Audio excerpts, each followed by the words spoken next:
میرے مصطفیٰ صلی اللہ علیہ وآلہ وسلم نے فرمایا ایک شخص میرا امتی خالص اللہ کی راہ میں جہاد کرے، اللہ کی راہ میں بلے بلے کے لیے نہیں، جہاد کرتے کرتے وہ شہید ہو جائے، اللہ تعالیٰ اسے اپنی شان قدرت سے دوبارہ زندہ فرمائے، پھر وہ اللہ کی راہ میں جہاد کرے، اپنی نبوت و نمائش کے لیے نہیں، اللہ کی رضا کے لیے وہ جہاد کرے، جہاد کرتے کرتے شہید ہو جائے۔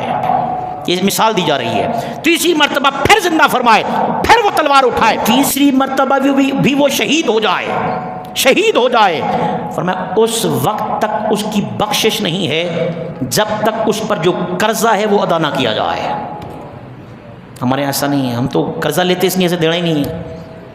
میرے مصطفیٰ نے نماز جنازہ پڑھانے سے انکار کر دیا، اچھا حضور جنازہ آپ کا امتی فرمانا جنازہ نہیں پڑھانا، پہلے قرضہ دو، قرضہ دو گے پھر جنازہ پڑھا جائے گا۔ تو میرے پیارے بھائیوں، یہ جنہوں نے قرضہ دینا ہے پہلے اپنے قرضے دیں، جن کا حق کھایا ہوا ہے، جن کا مال بٹورا ہوا ہے، یہ دیں، پھر قربانی کریں، پھر دیکھیں اللہ آپ کے رزق میں کتنی برکتیں عطا فرماتا ہے۔